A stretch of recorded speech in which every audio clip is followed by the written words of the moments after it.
Bring up a second down now.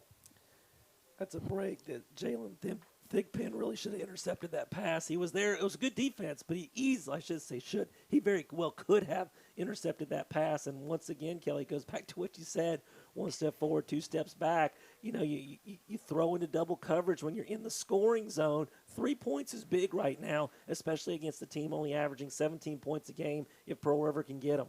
They were in the Red Burrito red zone, but that holding call now has moved them back. Second down and 20. Tavis Williams across the middle. It's caught at about the 12-yard line. Again, throwing right into traffic, but Dwayne Lee out of Oak Grove with the catch.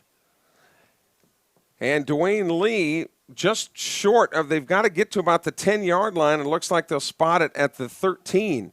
So, boy, how did that find its mark, Kelly? Two defenders there, and the next thing you know, that laser pass off the right arm of Tavis Williams found its way home for the 17-yard pickup. Third and short for Pearl River. A lot of different calls that you can make here with just 3 yards to get the first down.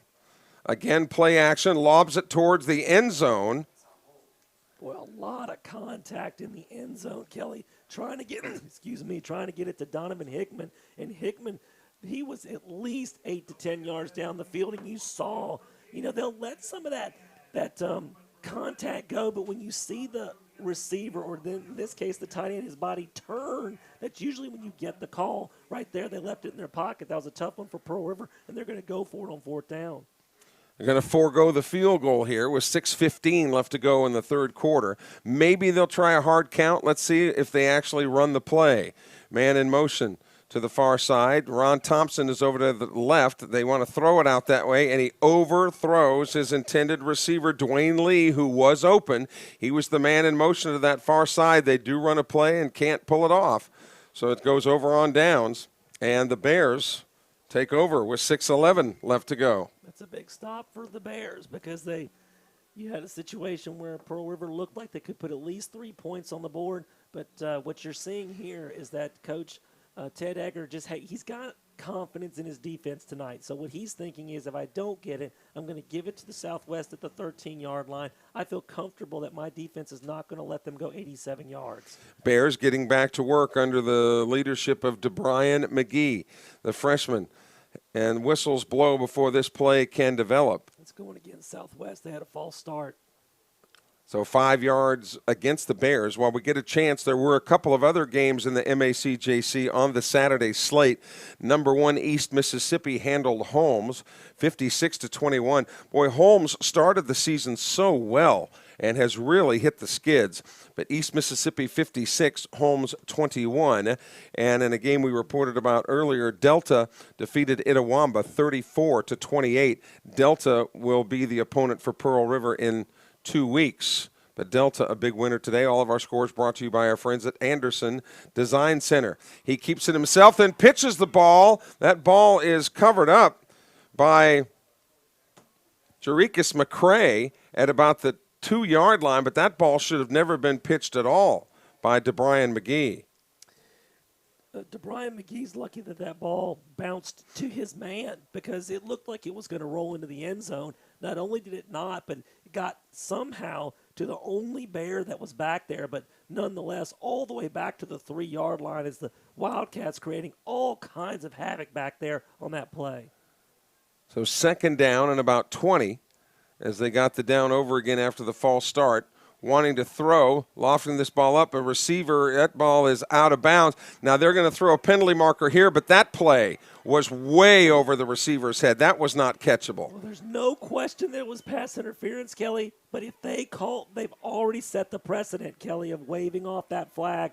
The one that would have been pro Pearl River on the call was way closer than that one. That ball landed on the track, basically, outside the field. They should wave this one off. Yeah, but they are saying that it was,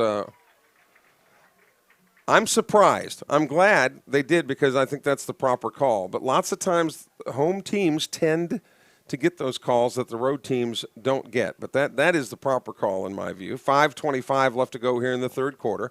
Pearl River maintaining its 21-9 lead, and because that pass is incomplete now and the penalty marker is picked up, it is 3rd down and 20. So you would think that the Bears would probably go with something here, again, just to get a little bit of breathing room for Runnels to kick it away. But Pearl River playing great defense tonight. If Pearl River wins this game, the defense, they get all the stars on their helmets for the way that they've played as a unit here tonight. On 3rd down, McGee wants to throw, lofts this ball in the air, and it is incomplete, nearly intercepted at the 25-yard line. And therefore, Pearl River that was waiting on it, Marshall Cosma had that ball in his hands, and it just got off of his fingertips, incomplete. So the punting unit comes in for Southwest, trailing in this game 21-9. They'll kick it away to Pearl River. There's been no points put on the board here in the second half with 5:19 left in the third. Runnels back with one of his feet nearly at the back line. And again, Eli Stringfellow will be the man who will bring it back for PRC. Good kick by Runnels. He waves for the fair catch at the 37 or 38-yard line. So Pearl River will have its shortest field of the night. And you would think, with the field being this short, that the Wildcats need to punch in another one to maybe put this one out of reach. I mean, Kelly, they've got a 12-point lead, and they're playing great defense, but you're letting Southwest hang around is what you're doing. A touchdown here would make it a 3-score ball game and give yourself some breathing room and some elbow room. Give yourself a chance to make a mistake and still be in good shape. Not to mention Pearl River has not turned the ball over once tonight. I don't want to, hex them there, but there's the throw out into the flat, and that pass to me looked like it was low, and it was. Tyler Polk played it like he caught it, but it was short-hopped over there into the left flat, so it'll just go incomplete. 2nd down and 10 and stop the clock with 5:09 left to go in the third. In the old days, you could get away with that, and some of these kids may not realize that, but, hey, there's no replay here. You might as well try to scoop it up, fool the referees, and see if you can get a play. With all in the day of replay now in major college and pro football, you can't get away with that at all anymore when it's all said and done. But Polk, if he would have maybe reacted a little quicker, he might have snuck one out there. Tavis Williams at quarterback out of Harrison Central High School. He's got trip receivers to the far side. Had 2, but now coming back into the backfield is Juan Nelson. He keeps it himself, does Tavis, and he is surrounded by Bears and goes down after maybe a gain of a yard. 3rd down and 9 upcoming for Pearl River. The Wildcats have just been ineffective offensively here in this half. And they've had great field position. Yeah, both offenses have been offensive because neither one has been able to move the football. And Southwest hasn't been able to move it. Just Pearl River's defense has been terrific and all over the Bears and everything that they've tried to do. 3rd down here. Twin receivers to each side of the field. Pearl River working left to right in front of their own bench. Tavis Williams wants to throw, but he is under siege and goes down at the 40-yard line. He is tackled. That is a sack for the Bears, who really have had pretty good consistent pressure all night on Williams, and the punting unit for Pearl River comes in, led by Will Lang. Will Lang, the sophomore kicker out of Wayne County. Clock is rolling with 3:48 left to go here in the third. Anthony Jones, who has the Bears' lone touchdown, is back at the 9-yard line. This is a low snap, but he's able to pull it away and kick it away from Jones and put that top spin on it, and it goes out of bounds beautifully at about the 10-yard line. Nice job by Will Lang to keep it away from the punt returner and yet pin the Bears deep in their own territory at about the 10. First person over there to tell him good job was Coach Ted Egger. He was walking toward the where the line of scrimmage is going to be, but then he stopped. He even wanted to go back, make sure he told Will, nice job right there, because it's one of those things you forget, but that could have easily been bobbled on that bad snap. It was a one-hopper, fielded it so cleanly and made that look really easy, pinning them pinning the Bears deep. Anthony Hayes, the 6'5" wide receiver out here. Johnny Wilson is out here as well. Johnny Wilson from Tylertown, but they try right straight ahead and maybe pick up a couple on the play. This offense that Southwest has been running here, it's going to be tough to pick up any more than a couple of touchdowns, the way they just slowly try to plod forward and keep it away from the other team. Actually, more than I thought after the spot. It's a gain of about 5. 2nd down and 5 as we near 3 minutes left to go in the third quarter. Again, no scoring here in the third. Everybody moving except the center. This has got to be a. They've got a penalty marker down on a pass. There's no way that play should have even happened. There was a false start by the Bears. If it is a false start, Kelly, that the second flag will be waved off. But I mean that referee back there should have known that. Well, when he didn't hear the whistle, though, there was definitely pass interference, but the pass should have never been thrown. So we're waiting on the official call from the head referee, and they're actually going to. Oh my gosh! Off. I don't understand how in the world there was not a penalty called on the offense. That was a miss, just a simple miss by the referees. A very, very bad no call on the false start, and it ends up where that 15-yard penalty is enforced. Pearl River now with 100 yards walked off against them in penalties tonight. With all due respect, David, I don't think it was a miss. I think it was a whiff. That was not a good example there. Handoff up the middle for actually he kept it himself. Did DeBrian McGee. So got ahead for about 2. But again, when you're down by 12 points, you got to come up with something a little bit more potent than these little 2-yard runs for the Bears. But maybe that's the modus operandi to try to then open up the passing game. But Pearl River's defense has been all over the running game of Southwest. Now McGee rolls to his right. He wants to throw this time. Has man-to-man coverage out there, incomplete, and no flag.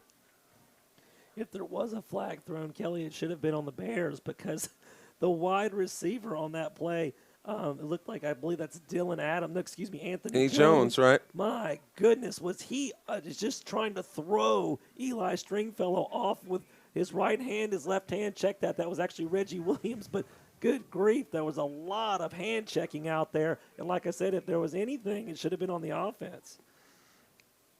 So this brings up a 3rd down and 8 with 2:15 left to go here in the third quarter. Will the Bears go to the air again? They will. McGee to his left, throws toward the sideline and incomplete. Again, Stringfellow was in coverage. The intended receiver was Big Johnny Wilson, the 6'4" wide receiver out of Tylertown. So he and McGee know each other pretty well, with McGee also being out of Tylertown. So here's a man who's working overtime and should get paid double. Runnels, the punter for Southwest. Stringfellow will be back as the punt returner for Pearl River. Here in the third quarter, these teams are just going back and forth and really kind of like a prize fight in the first 2 or 3 rounds. They're just kind of playing with each other a little bit. There's Runnels' kick. It's a high floater. Look out here. And Stringfellow catches it at the 35-yard line, and a little pushing and shoving going on there. But everything seems to be okay. And with 2:03 left to go in the third quarter, the Pearl River offense comes back out to work. But Ryan Trevathan can't be very happy with how this offense is executed. And now Cooper Callis is coming into the game. Cooper Callis, the quarterback out of Jackson, Missouri. By the way, the Missouri Tigers were behind Alabama 10-3 at last report. 7 possessions in the half, Kelly, by these two teams. 6 punts and a turnover on downs. So 1st and 10. Callis pitches it and gets it to Keontae Payton. Payton up the near sideline, spins and dives across the 50 to the 49-yard line. A nice job by Keontae Payton, who was flying to the near side as the man in motion. A big gain for Pearl River, and that moves the chains as they get into Southwest's end of the field. We're seeing that a lot, that little Texas pitch forward, and that's actually considered a pass, so that's a reception for 16 yards there in a first down.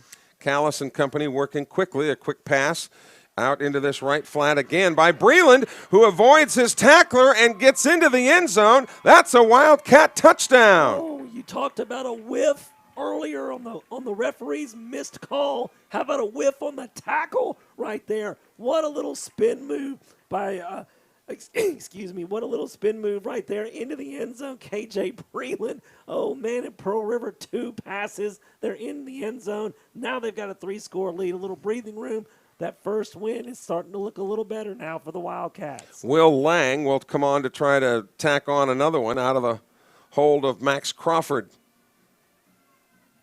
With 1:33 left to go here in the third quarter, boy, Cooper Callis came in and worked quickly. This kick is up, and the kick is good. With 1:33 left to go in the third, Pearl River has extended its lead. It's the Wildcats 28 and the Bears 9. Back with more in a moment. You're watching Wildcat football on PRCCmedia.com. We want to thank you for quickly making Pine Belt Chevrolet one of the area's biggest dealerships. We're selling a lot of vehicles because you're finding out the best price and best service are right here. And during Truck Month, you get 18% off all 2018 Silverado 1500s, plus 90-day deferred payment, and 14% off all 2018 Tahoes, or choose from a big selection of certified pre-owned. New Pine Belt Chevrolet, Highway 98 West at Bellevue. Count on it. Wildcats ready to kick it away here. The defense has been solid tonight for Pearl River, and aiding their cause has been 3 turnovers, and Pearl River has not turned it over once. And that's unusual that you don't turn it over at least once in any ball game, but Pearl River has protected the pigskin very well. On the fly at about the 12-yard line, coming right straight up the gut. Nice return there by Ollie Henson, the running back out of Macomb. Macomb not far at all from here. Gets up to the 40-yard line on the return. So the Wildcats have to play defense now with 1:28 left to go here in the third quarter. What a big possession that was. Finally, the offense cashes in. A little Texas pitch forward for 16 yards, and then Cooper Callis, the 49-yard strike for the touchdown. 2 for 2 on a 2-play drive that's given the Wildcats a nice 19-point lead. DeBrian McGee, man, he gets way down under the center, and here we go again. Whistles blow, and the Bears call a timeout. So they will discuss it. Scores from Thursday night's action. This is the first Saturday game that Pearl River has played this year. Actually, the last 3 are on Saturdays, including this one. But in games that were played on Thursday night, Gulf Coast beat East Central 27-14. Gulf Coast comes to Poplarville next week for homecoming. It was Colin 41, Hines 27. You know, Colin, David, is only ranked, I say only, ranked 20th. But, I mean, compared to some of the other teams in the MACJC, to me, Colin is terrific. To me, Colin is only outclassed maybe by East Mississippi. But in the rankings, it doesn't absolutely appear to be that way. And that South Division showdown between them and Jones, that's going to decide who's going to win the South Division. That's going to be one to watch. 1st and 10 for the Bears. The give and go to the first man forward. That is Zarius Keys. Keys gets away from some tacklers, helping his own cause, getting all the way down to the 15-yard line before he was wrapped up by Damian Gray. No flags on the play, and a big gain for the Bears. The Wildcat defense had held the Bears to just 3 yards of total offense in that third quarter before that 44-yard run. That's the longest run of the night by far for the Bears, and they're in business in the red zone trying to answer the Pearl River score. In the Red Burrito red zone, as a matter of fact, as the Bears look at the clock with less than a minute to go here in the third quarter, trailing 28-9. Allen wants to throw, then decides to run up the middle, but he is snared and brought to the ground by Reggie Williams, the sophomore linebacker out of Hattiesburg. And how about the Hattiesburg Tigers in 5A this year? They've got a big showdown with Picayune coming up next week. And that ought to be a battle and what most people think will be a preview of the 5A South State Championship game. But Williams on the tackle for a minimal gain of maybe a half a yard. Second down. The Bears might get one more play here in the third quarter as DeBrian McGee surveys the Pearl River defense, now way down under center, fakes the handoff, wants to run it himself. That ball's on the ground. That ball is on the ground. McGee, you could tell by the way he reacted, lost it, and the Wildcats have come up with it. The fourth turnover of the night for Pearl River. Well, that's a way to get rid of that 44-yard run. I mean, you were just looking. Pearl River just had really kind of taken control of this ball game. And 2 plays later, here comes Southwest knocking on the door to get right back into it. But that turnover really shifts the momentum to the Wildcats here. 10 seconds left to go, third quarter. Pearl River knocking on the door now. You can start to feel it a little bit, Kelly. That win number 1, much needed first win of the season, is just out of their reach at the moment. Josh Booker Brown, the Texas Outlaw, comes up with the turnover for Pearl River. That is 4 on the night. 10 seconds left to go. Cooper Callis rolls to his left, wants to throw. Look out, he's in trouble. Now comes back to his right. Can he find anybody open? Kind of slings it toward the sideline and actually wisely threw it at the feet of K.J. Breland. 1 second left to go in the quarter. Checking the Anderson Design Center scoreboard in major college football tonight, the Iowa State Cyclones beating West Virginia 20-7.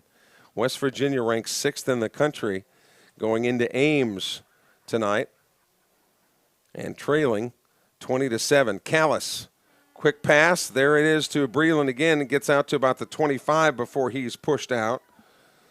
And that's the end of the third quarter. And some jawing going on there. And the referee gets between Breland and a couple of the Bears. Breland was obviously fired up about something. The Wildcats are smelling victory here as we go to the fourth quarter. The only points of the quarter that were put up was the touchdown by PRC.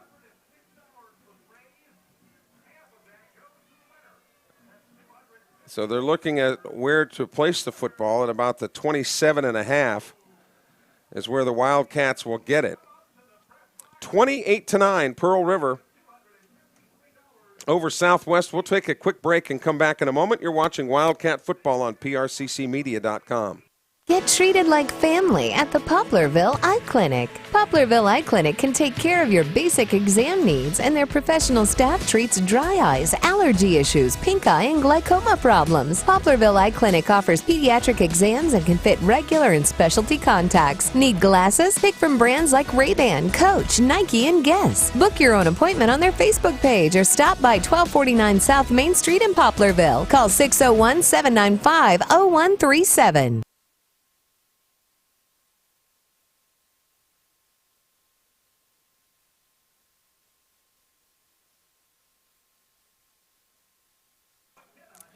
So far, so good for the River Cats as they get to work here in the fourth quarter, leading 28-9.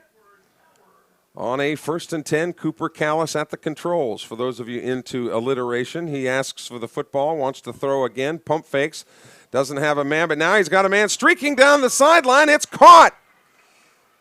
Tyler Polk, the Bear linebackers took that play action and then the pump fake. Tyler Polk continued to streak down the far sideline, and he led Polk beautifully. A big pass reception, a big gain for the Wildcats, and Pearl River's offense has come to life. Cooper Callis has come to life. 5 completions in the second half for 119 yards. That was a 39-yarder. Another quick pass finds Breland for a short gain out into the right flat. He gets pushed out of bounds after a gain of about 4. Man, this Pearl River Wildcat offense had flatlined really for the second and third quarters. They did some major damage in the first quarter, but then kind of lulled themselves to sleep, but now have come back to life here in the fourth quarter after the gain of 4. It's second down and about 6. Clock moving with 14:04 left to go in the game. Pearl River with a touchdown would most certainly put this out of reach if it's not already.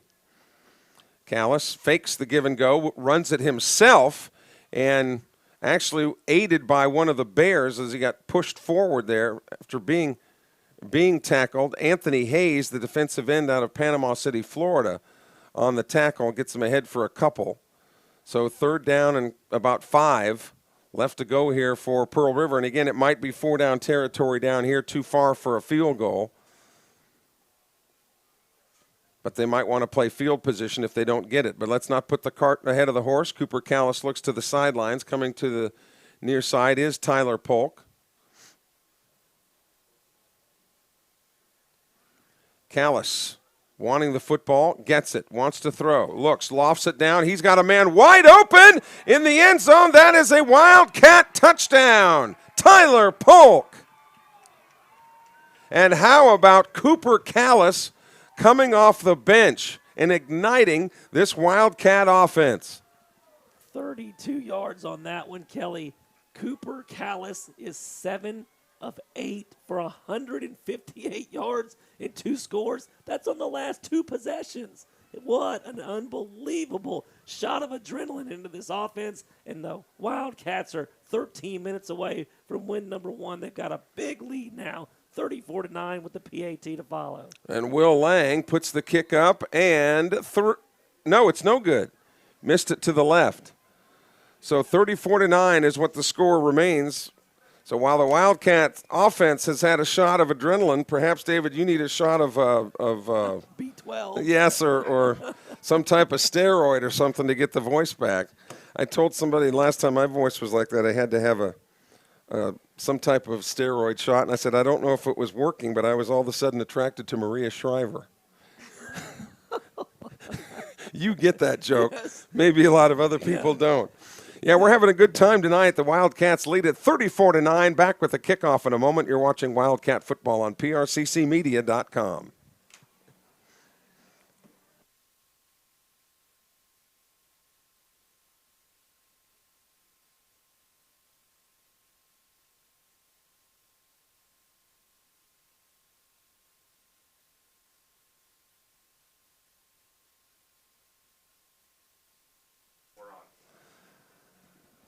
Will Lang getting ready to kick it away, and I hate outside jokes, so we'll fill in the blanks here in just a moment after Lang boots. There's Google, Kelly. Yeah, Google. I guess so. Lang, that looks like an spaceship kind of flying sideways that goes out of the end zone, so the Bears will start 1st and 10. No, I was saying that I was attracted to Maria Shriver after getting the steroid shot. She's married to Arnold Schwarzenegger, Yes. so that was, Yes. the steroids. Anyway. It's not even funny necessarily once you explain it. 13:07 left to go. Pearl River leading at 34-9 here tonight. The Wildcats having some fun, and you can tell by the way that they're carrying on the sidelines that they're actually having fun playing this game that they work so hard at. 1st and 10 for the Bears at their own 25-yard line. This one is most likely out of reach. But the Wildcat defense, which has been stingy tonight, wants to continue to play hard. And the give and go right straight ahead, and then trying to shift a little bit to the left is Zarius Keys, but he finds some pretty tough sledding there. He does get about 3 on the play.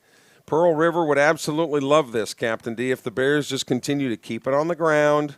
Well, this is this type of offense, and it is not built for comebacks. So the Pearl River Wildcats are about as well positioned as they can possibly be to win this game. And for the record, the Bears only have 1 timeout left. Look out. Allen is gobbled up in the backfield, and he is sacked. Pearl River's defense, Johnny on the spot again, and in there were several Wildcats, including Jaden Ridgway and Kyron Norwood. Ridgway has had a terrific night tonight for Pearl River. He's in there on the sack and drops DeBrian McGee for a big loss, and that will start some of the Southwest folks packing up and heading back out to the tailgate areas on this night that has turned out to be very cool here in Summit. 3rd down and about 17.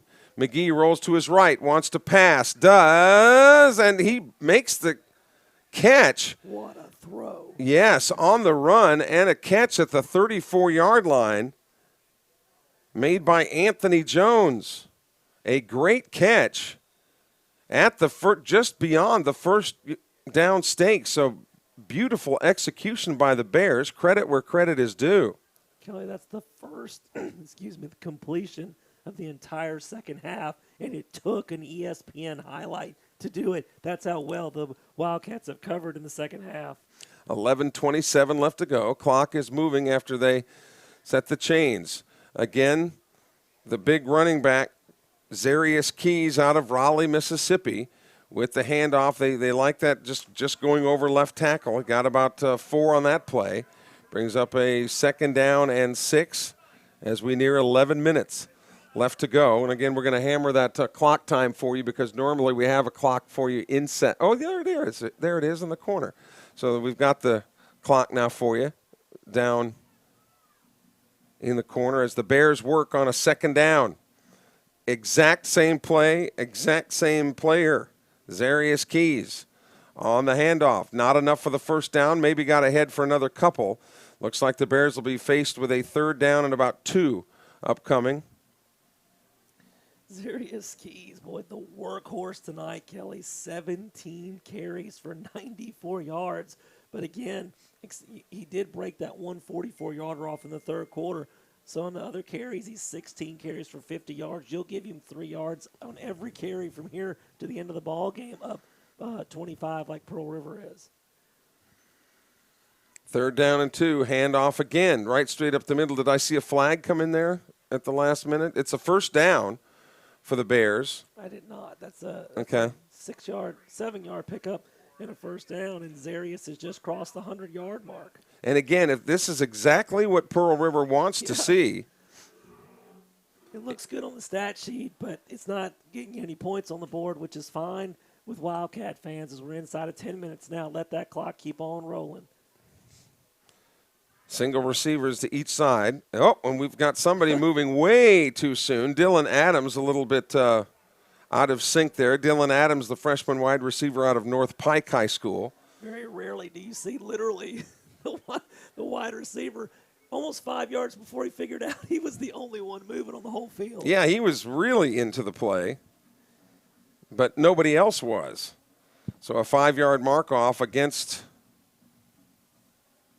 the Bears has them back at the 45-yard line now on a 1st down and 15.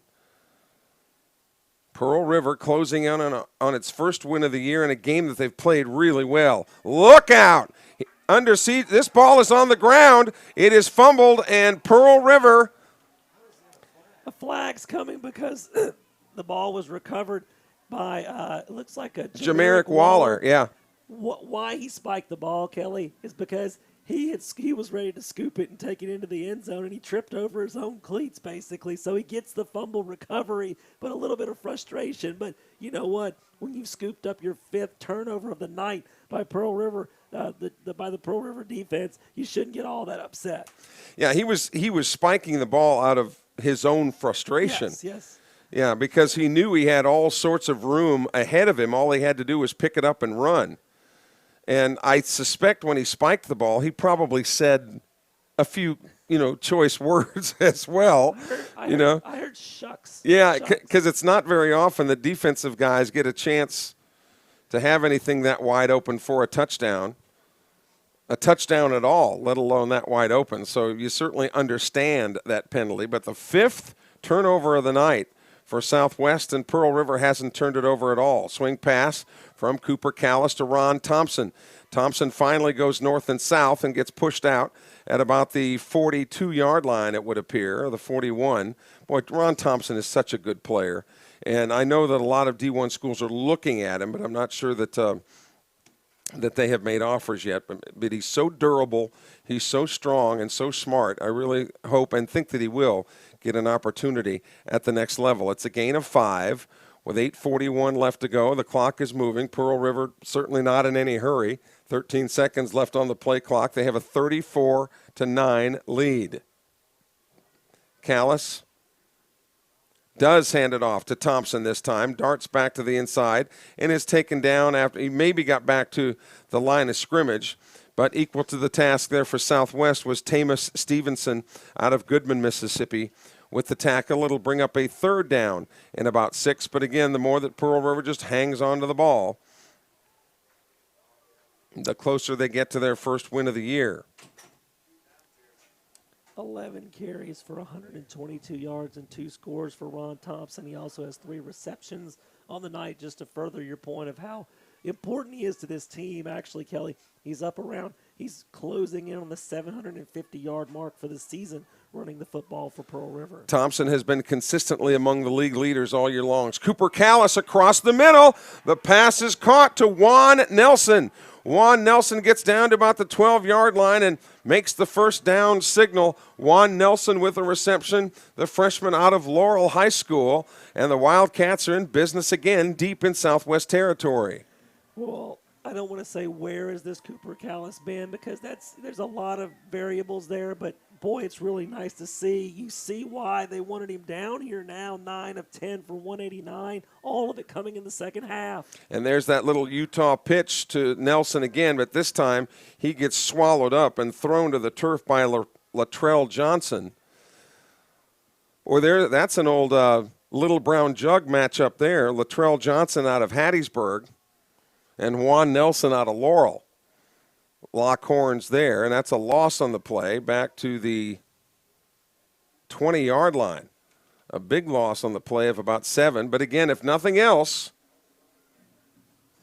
Pearl River continues to work the clock. This game really not in jeopardy at this point with 7 minutes left to go. Callis on a 2nd down and 17. We'll see what they come up with here. They do give it to Ron Thompson, trying to dance his way to the outside. Again, maybe got a yard on the play. 3rd down upcoming, but Thompson had the presence of mind to stay in bounds. Jesse Purnell, the sophomore running back out of Poplarville.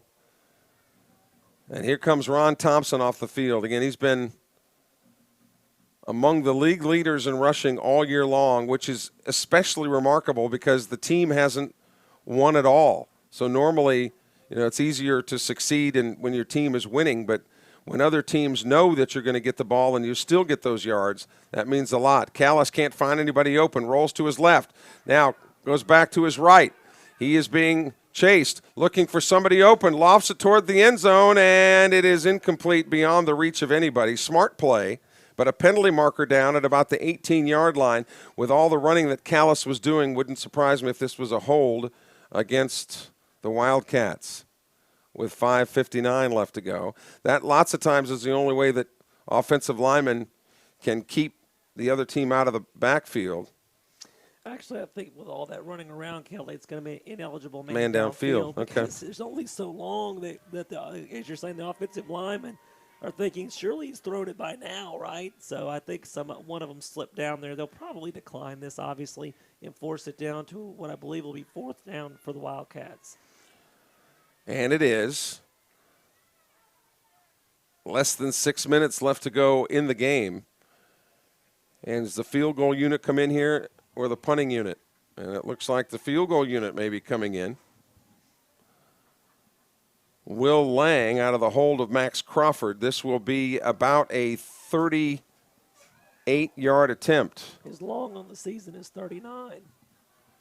Timeout is called now by the Wildcats. So they'll talk it over with 5:59. We'll take a break and report back to you in a moment. Pearl River leads Southwest 34-9, and the Wildcats looking for some icing on the cake.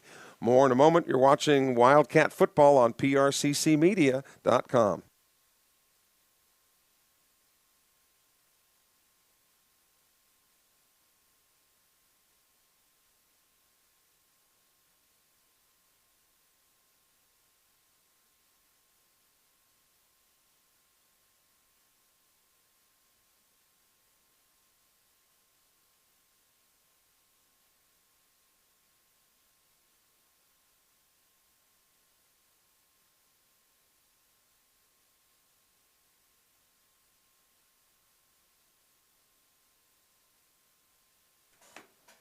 No, Crawford puts the football down. The kick by Lang is good. 38 yards. Will Lang puts it through. Look, it wouldn't have made it from 40, but it made it from 38. Yeah, right. That's all you need. Just snuck over the crossbar, but you know what? No one cares. They punched that scoreboard 1, 2, 3 times, and the lead now at 37-9. And it's nice to see some smiles on the Pearl River sidelines.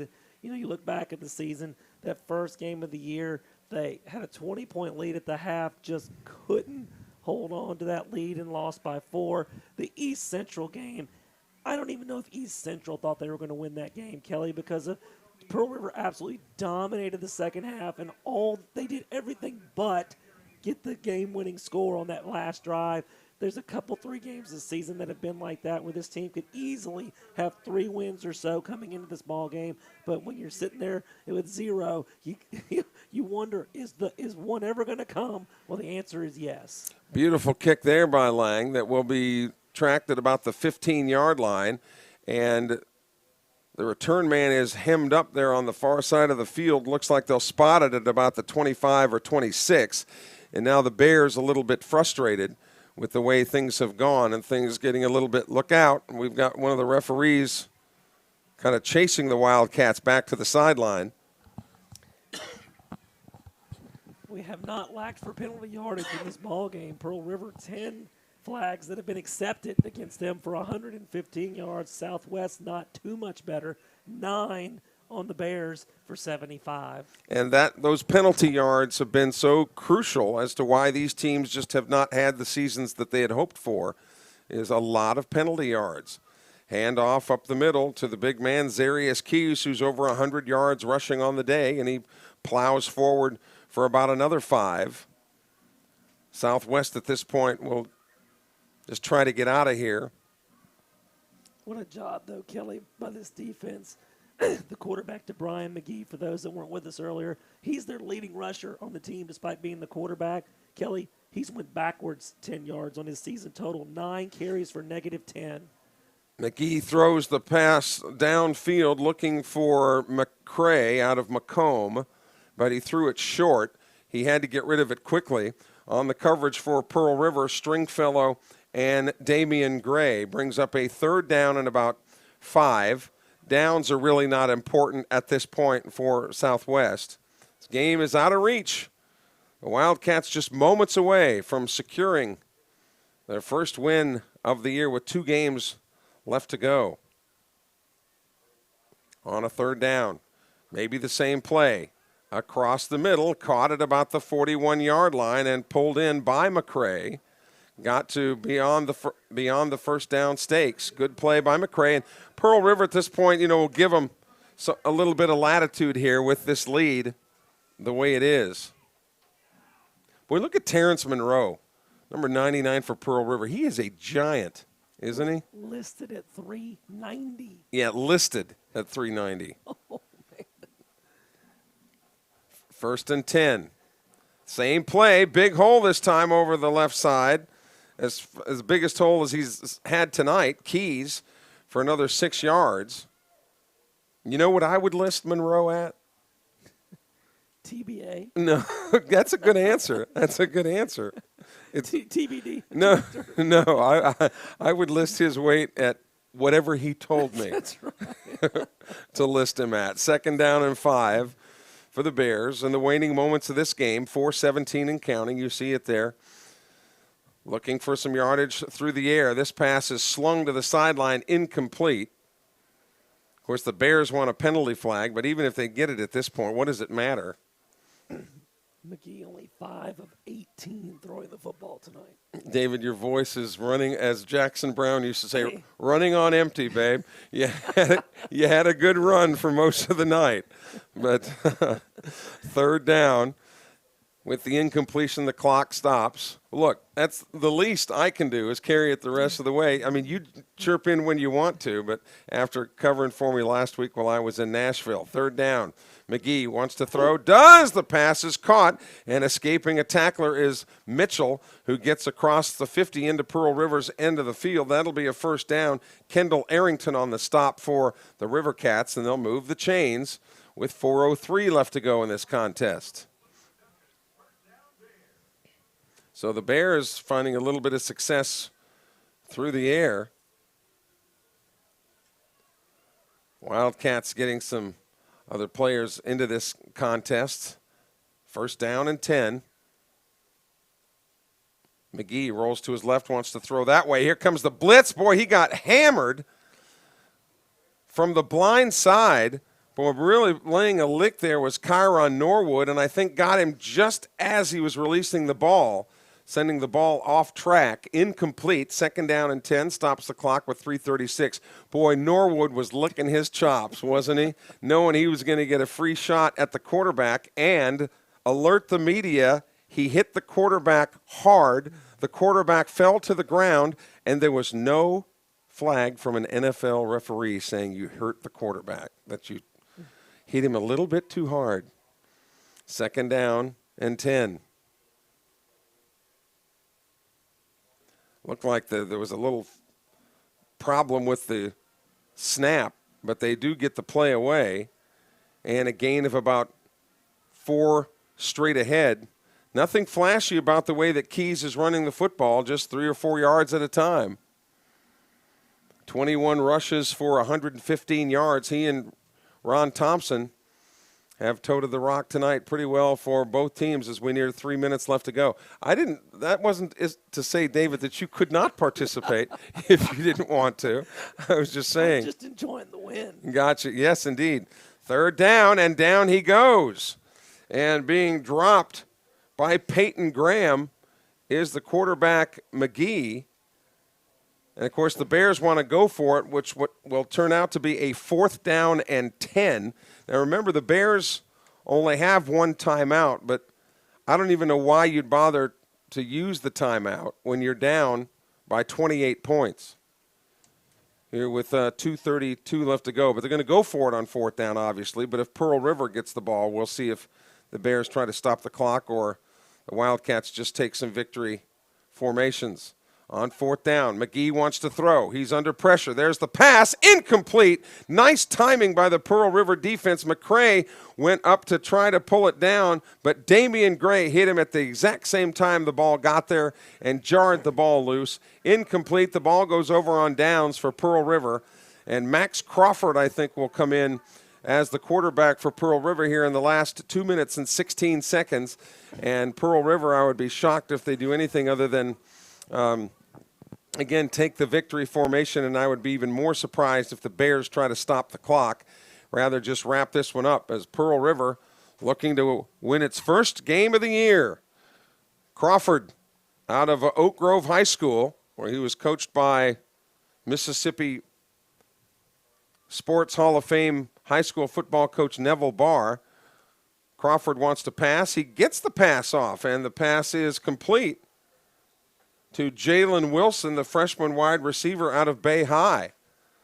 A Bay High Tiger playing at the next level, which Bay High, not really known for its football products, but rather basketball. Gain of 6 on the play, 2nd down and 4. Crawford on the handoff. Getting forward for some yardage there is Marquise Cherry, the freshman running back out of Hancock. So you can see what Ted Egger's doing here, getting some of the youngsters in to get some valuable playing time and some snaps. Yeah, that was only Cherry's 2nd carry of the season right there. So, yeah, definitely getting some guys some playing time here in the last 90 seconds. It was enough for a 1st down. So Crawford with the hand clap. Hands it off, weaving his way through traffic again is Cherry. A nice run, following his blockers and finding daylight, up for a gain of nearly 1st down yardage. Depending on where they spot that, well, looks like a gain of about 8 there. We get near a minute left to go in the game. The Wildcats are going to win the first game of the season and have done so convincingly. Crawford to throw, incomplete, across the middle. Looking for Dwayne Lee, his Oak Grove High School teammate up there in Lamar County. Oak Grove is a 6A school. Other schools in Lamar County include Summerall, that's a 4A team. Purvis is also 4A, and then Lumberton is a 1A school. 55 seconds left to go, 3rd down and short. Max Crawford in the backfield with Cherry. 37-9. Pearl River, the recipient of 5 turnovers tonight and have not turned it over themselves once. And Crawford wanted to run the play, but I think they'll get whistled for a delay. So 3rd down and about 8.